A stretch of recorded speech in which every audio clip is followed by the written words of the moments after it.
The Twits, chapters 8 through 12. Chapter 8. The Funny Walking Stick. To pay Mrs. Twit back for the worms in his spaghetti, Mr. Twit thought up a really clever, nasty trick. One night, when the old woman was asleep, he crept out of bed and took her walking stick downstairs to his work shed. There, he stuck a tiny round piece of wood, no thicker than a penny, onto the bottom of the stick. This made the stick longer. But the difference was so small, the next morning Mrs. Twit didn't notice it. The following night, Mr. Twit stuck another tiny bit of wood on it. Every night, he crept downstairs and added an extra tiny thickness of wood to the end of the walking stick. He did it very neatly, so the extra bits looked like part of the old stick. Gradually, but oh so gradually, Mrs. Twit's walking stick was getting longer and longer. Now, when something is growing very, very slowly, it's almost impossible to notice it's happening. You yourself, for example, are actually growing taller every day that goes by. But you wouldn't think it, would you? It's happening so slowly, you can't even notice it from one week to the next. It was the same with Mrs. Twit's walking stick. It was all so slow and gradual that she didn't notice how long it was getting, even when it was halfway up to her shoulder. "That stick's too long for you," Mr. Twit said to her one day.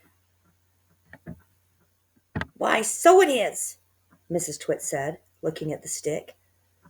"I've had a feeling there was something wrong, but I couldn't for the life of me think what it was." "There's something wrong, all right," Mr. Twit said, beginning to enjoy himself. "What can have happened?" Mrs. Twit said, staring at her old walking stick. "It must have suddenly grown longer." "Don't be a fool," Mr. Twit said. "How can a walking stick possibly grow longer? It's made of dead wood, isn't it? Dead wood can't grow." "Well, then what on earth happened?" cried Mrs. Twit. "Well, it's not the stick, it's you," said Mr. Twit, grinning horribly. "It's you that's getting shorter. I've been noticing it for some time now." "That's not true," cried Mrs. Twit. "You're shrinking, woman," said Mr. Twit. "It's not possible." "Oh, yes, it jolly well is," said Mr. Twit. "You're shrinking fast. You're shrinking dangerously fast. Why, you must have shrunk at least a foot in the last few days." "Never!" she cried. "Of course you have. Take a look at your stick, you old goat. See how much you've shrunk in comparison. You've got the shrinks. That's what you've got. You've got the deaded shrinks." Mrs. Twit began to feel so trembly she had to sit down. Chapter 9. Mrs. Twit has the shrinks. As soon as Mrs. Twit sat down, Mr. Twit pointed out to her and shouted, "There you are! You're sitting in your old chair, and you've shrunk so much your feet aren't even touching the ground." Mrs. Twit looked down at her feet, and by golly, the man was right. Her feet were not touching the ground. Mr. Twit, you see, had been just as clever with the chair as he'd been with the walking stick. Every night when he had gone downstairs and stuck a little bit extra on the stick, he had done the same to the four legs of Mrs. Twit's chair. "Well, just look at you sitting there in your same old chair," he cried. "You shrunk so much your feet are dangling in the air." Mrs. Twit went white with fear. "You've got the shrinks," cried Mr. Twit, pointing his finger at her like a pistol. "You've got 'em badly. You've got the most terrible case of the shrinks I've ever seen." Mrs. Twit became so frightened she began to dribble. But Mr. Twit, still remembering the worms in his spaghetti, didn't feel sorry for her at all. "I suppose you know what happens to you when you get the shrinks," he said. "What?" gasped Mrs. Twit. "What happens?" "Your head shrinks into your neck, and your neck shrinks into your body, and your body shrinks into your legs, and your legs shrink into your feet, and in the end, there's nothing left except a pair of shoes and a bundle of old clothes." "I can't hear it!" cried Mrs. Twit. "It's a terrible disease," said Mr. Twit. "The worst in the world." "How long have I got?" cried Mrs. Twit. "How long before I finish up as a bundle of old clothes and a pair of shoes. Mr. Twit put on a very solemn face. At the rate you're going, he said, shaking his head sadly, I'd say no more than 10 or 11 days. But isn't there anything we can do? Cried Mrs. Twit. There's only one cure for the shrinks, said Mr. Twit. Tell me, she cried. Oh, tell me quickly. Well, we'll have to hurry, said Mr. Twit. I'm ready. I'll hurry. I'll do anything you say, cried Mrs. Twit. You won't last long if you don't, said Mr. Twit, giving her another grisly grin. What is it I must do? Cried Mrs. Twit, clutching her cheeks. You've got to be stretched, said Mr. Twit. Chapter 10. Mrs. Twit Gets a Stretching. Mr. Twit led Mrs. Twit outdoors, where he had everything ready for the great stretching. He had 100 balloons and lots of string. He had a gas cylinder for filling the balloons. He had fixed an iron ring into the ground. Stand here, he said, pointing to the iron ring. He then tied Mrs. Twit's ankles to the iron ring. When that was done, he began filling the balloons with gas. Each balloon was on a long string, and when it was filled with gas, it pulled on its string, trying to go up and up. Mr. Twit tied the ends of the strings to the top half of Mrs. Twit's body.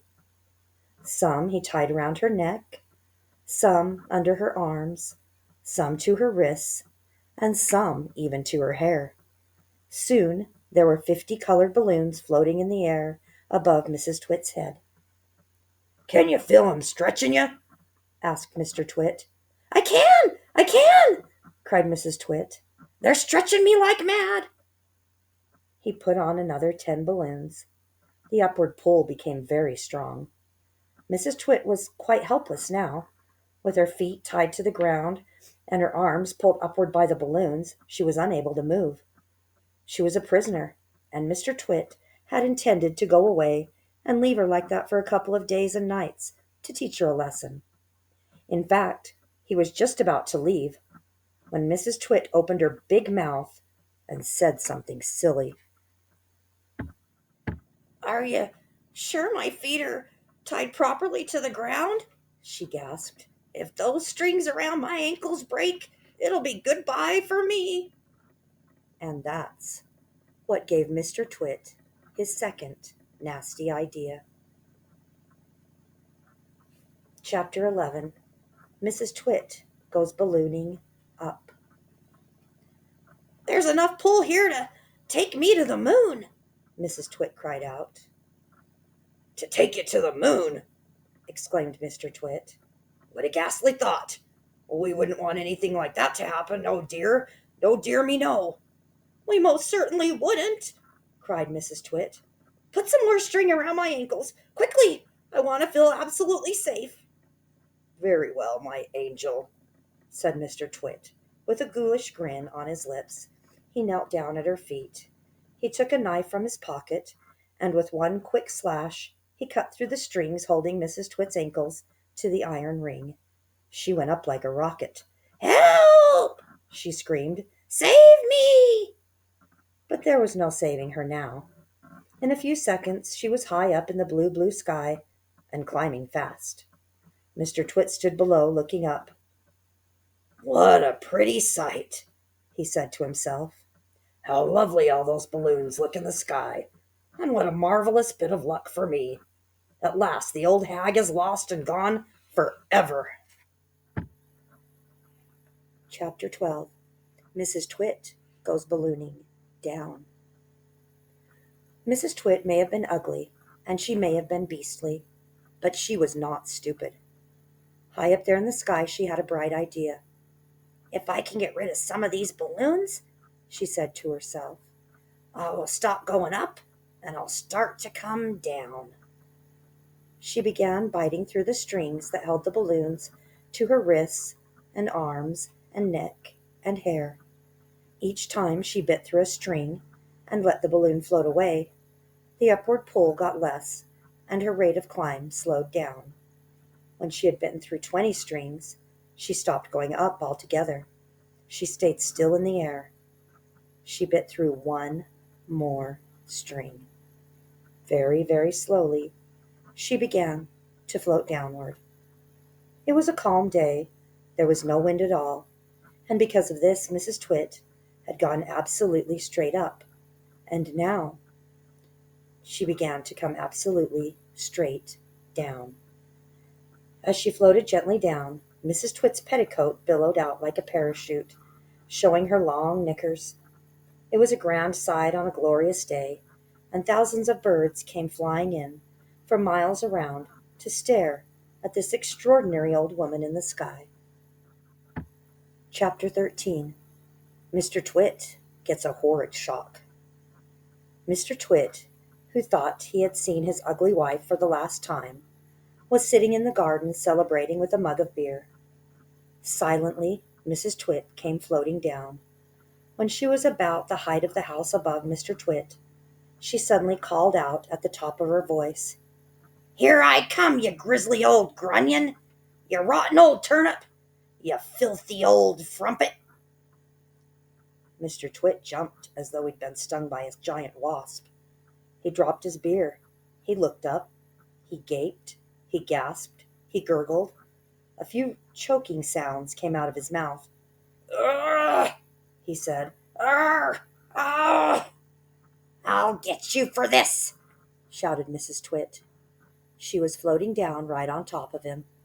She was purple with rage and slashing the air with her long walking stick, which she had somehow managed to hang on to the whole time. "I'll swish you to a swazzle!"